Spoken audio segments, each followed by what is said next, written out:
నమస్తే RB news ప్రేక్షకులకు నమస్కారం.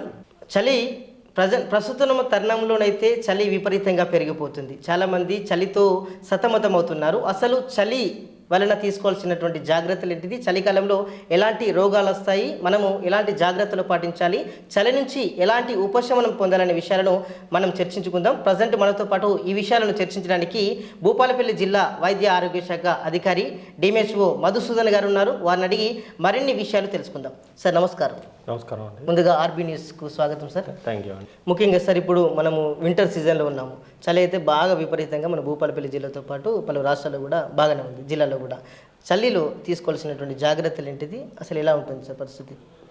చలిలో మనకు ముఖ్యంగా శ్వాసకోశకు సంబంధించినటువంటి వ్యాధులు వస్తాయి కాబట్టి వెచ్చని వాతావరణంలో మనం ఉండాల్సినటువంటి ప్రాథమికమైనటువంటి జాగ్రత్తలు తీసుకోవాలి. ముఖ్యంగా చిన్నపిల్లలు, వృద్ధులు చాలా జాగ్రత్తలు తీసుకోవాల్సినటువంటి అవసరం ఉంటుంది. ఎందుకంటే చలి బారిన వాళ్ళు ఎక్కువగా పడేటువంటి అవకాశం ఉంటుంది. దీనివల్ల ఉష్ణోగ్రత హెచ్చుతగ్గులు, తర్వాత వాతావరణంలో సాంద్రత ఏది డెన్సిటీ, డస్ట్ కానీ, తర్వాత ఇతరత్ర ఈ పోలెన్ రైన్స్ అని, తర్వాత ప్లాంట్కి సంబంధించిన ప్రోడక్ట్స్ కానీ వాహకంగా ఈ మాయిశ్చర్ అనేటువంటిది పనిచేస్తుంది. కాబట్టి తొందరగా రెస్పిరేటరీ డిసీజెస్, శ్వాసకోశకు సంబంధించినటువంటి జలుబు, దగ్గు కానీ లేదా ఆయాసం కానీ ఇట్లాంటివన్నీ వచ్చేటువంటి అవకాశం ఉంటుంది. కాబట్టి పొడి వాతావరణంలో ఉంటే మంచిది.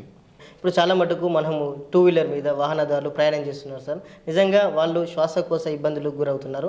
వాళ్ళు ఎలాంటి జాగ్రత్తలు తీసుకుంటే బాగుంటుంది సార్? ముఖ్యంగా ఈ టూ వీలర్స్ ఉదయాన్నే ప్రయాణం చేసే వాళ్ళు తీసుకోవాల్సిన జాగ్రత్తలు ఏంటి అంటే హెల్మెట్ వాడకం అనేటువంటిది కంపల్సరీ చేసుకోవాలి. అదేవిధంగా ముక్కు చుట్టూ, చెవుల చుట్టూ ఒక క్లాత్ లేదా కర్చీఫ్ కానీ మాస్క్, వీలైతే మాస్క్ ధరించడం వల్ల చాలా వరకు ఎయిర్ ఎంట్రీ అనేటువంటిది నివారించవచ్చు. దానివల్ల బయట ఉన్నటువంటి గాలిలోని ఏ రకమైనటువంటి వ్యర్థ పదార్థాలు లోపలికి ఎంటర్ కాకుండా ఉంటుంది. కాబట్టి ప్రయాణం చేసే వాళ్ళు తప్పకుండా హెల్మెట్, అదేవిధంగా మాస్క్ పెట్టుకొని ప్రయాణిస్తే మంచిది. ఓకే సార్, మనమే పెద్దవాళ్ళం చాలా ఇబ్బందుల్లో ఈ చలిని తట్టుకుంటున్నాం. నిజంగా పిల్లలు, చంటి పిల్లలు, సంవత్సరం కానీ 6 నెలల పిల్లలు కూడా వాళ్ళు జలుబు, ఈ సర్ది లాంటివి, దగ్గు లాంటివి కూడా చాలా బాధపడుతున్నారు సార్. వాళ్ళు ఎలాంటి జాగ్రత్తలు, వాళ్ళ తల్లిదండ్రులు ఎలాంటి జాగ్రత్తలు పాటిస్తే మంచిది సార్? మీరు అన్నట్టు చిన్నపిల్లల్లో చలి తీవ్రత బాగా ఉంటుంది. అప్పుడే పుట్టిన పిల్లలకి మాత్రం వెచ్చగా ఉండేటువంటి క్లాత్స్, అంటే కాటన్ క్లాత్స్, తర్వాత ఎప్పటికప్పుడు వెట్ అవుతుంటాయి వాళ్ళు. సో ఆ వెట్ అయినటువంటి వాటిని రిమూవ్ చేసి ఎప్పటికప్పుడు క్లాత్ మారుస్తూ ఉండాలి. వెచ్చని దుస్తులు ఎప్పటికీ పొడి దుస్తులు వేయించి క్లోజ్డ్ రూమ్స్లలో, మంచి వెంటిలేషన్ ఉన్నటువంటి రూమ్లో క్లోజ్డ్గా వాళ్ళను ఉంచినట్టయితే ఆ ఉష్ణోగ్రత హెచ్చుతగ్గులకు వాళ్ళు సెటరేట్ కావడం జరుగుతుంది.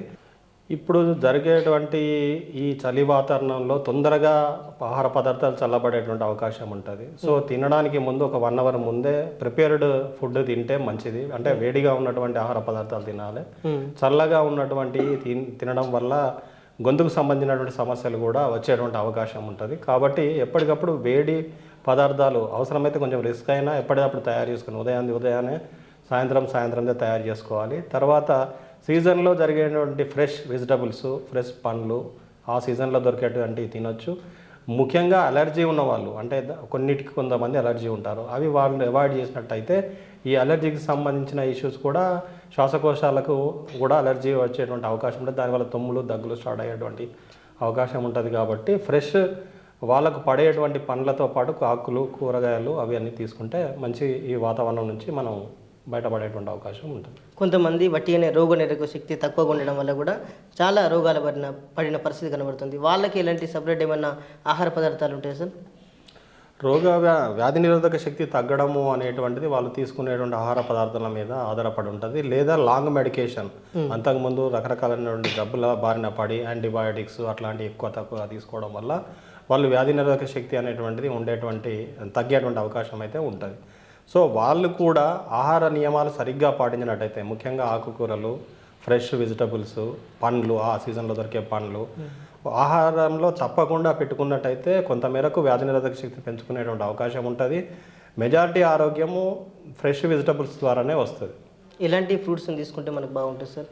సీజనల్గా దొరికే ప్రతి ఫ్రూట్లో మనకు యాంటీ ఆక్సిడెంట్స్ ఉంటాయి, అంటే రక్తాన్ని శుద్ధిపరిచే గుణాలు ఉంటాయి. సంబంధిత పండ్లలో విటమిన్లు కూడా మనకు దొరుకుతాయి. సో సిట్రస్ ఫ్రూట్స్, జామ, తర్వాత ఈ యాపిల్, తర్వాత లోకల్గా దొరికే ఏ పండు అయినా సీజనల్గా మనం తినాల్సిన అవసరం ఉంటుంది. ఆ సీజనల్గా వచ్చే పండు మనకు వస్తుంది అంటేనే అది తినదగ్గది అని దాని అర్థం. ఆ సీజన్లో తప్పకుండా దాన్ని తినొచ్చు. కొంతమంది పడని వాళ్ళు మాత్రం వాళ్ళు దాన్ని అవాయిడ్ చేయాలి. అది వాళ్ళకి ఆల్రెడీ తెలుస్తుంది పడుతుందా లేదా అనేటువంటిది. పండ్లకు స్పెషల్గా రెస్ట్రిక్షన్ ఏమి ఉండదు. ఏ సీజన్లో దొరికే పండ్లు ఆ సీజన్లో తినాలి. వాటితో పాటు ఆకుకూరలు అనే దానికి ప్రాధాన్యత తప్పకుండా ఇవ్వాలి.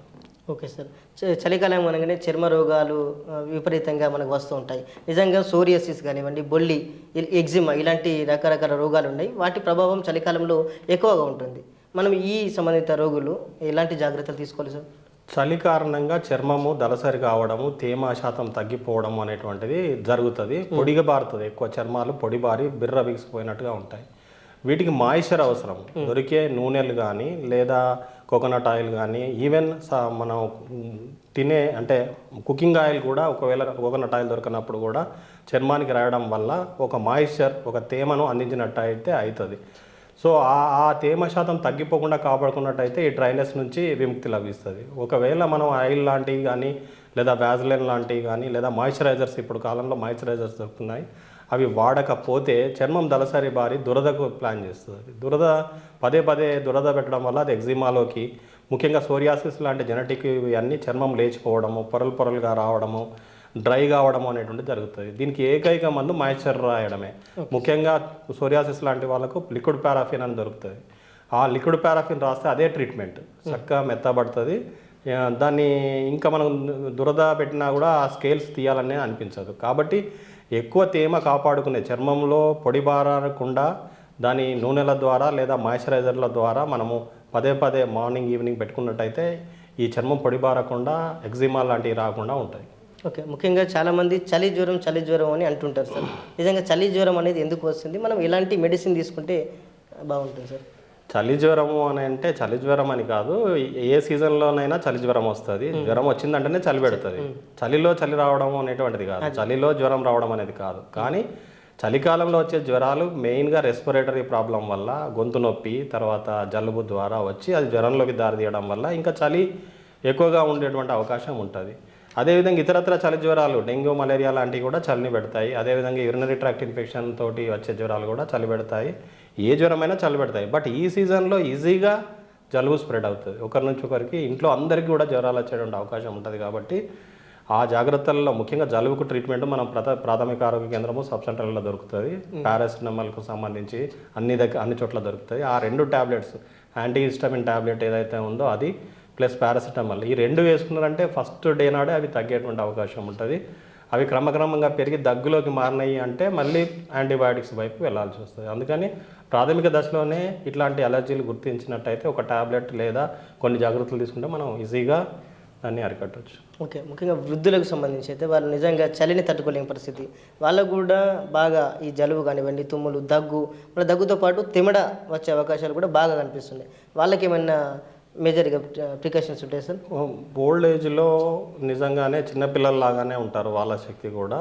సో అందుకని వాళ్ళకి ఏంటి అని అంటే ఇంటి పట్టునే ఉండడము, తర్వాత వాళ్ళు పడుకునే ఏరియా వెచ్చగా ఉంచడము, అట్ ద సేమ్ టైం వాళ్ళు క్లాత్స్ కానీ వాళ్ళు కప్పుకునే బట్టలు కానీ అన్నీ వెచ్చగా ఉండేటటువంటి వీలైతే ఉన్ని దుస్తులు లాంటివి ఇచ్చినట్టయితే ఈ టెంపరేచర్ నుంచి వాళ్ళకు విముక్తి లభిస్తుంది. లేదు అని అంటే వాళ్ళకు మజిల్ స్పాజమ్స్ అంటే కండరాలు బిగుసుకపోవడము అనేటువంటిది కావడం వల్ల నడవలేరు, చలికి విపరీతంగా వాళ్ళు బాధపడేటువంటి అవకాశం ఉంటుంది. కాబట్టి వాళ్ళకు అక్కడ ఉన్నటువంటి వాళ్ళ ఇంటి సభ్యులు వాళ్ళ పట్ల ప్రత్యేకమైన జాగ్రత్తలు తీసుకుంటే ఈ నెల రోజులు ముఖ్యంగా జనవరి ఎండింగ్ వరకు జాగ్రత్తలు తీసుకున్నట్టయితే తప్పకుండా వాళ్ళు ఆ చలి నుంచి బయటపడతారు. ముఖ్యంగా హైపర్ టెన్షన్ పేషెంట్స్ కానీ తర్వాత గుండె జబ్బులు ఉన్న వాళ్ళకి కానీ కొంచెం ప్రమాదానికి రోల్ అయ్యేటువంటి అవకాశం ఉంటుంది. ఇప్పుడు వాస్కులర్ స్పాజమ్ అనే అవుతుంది.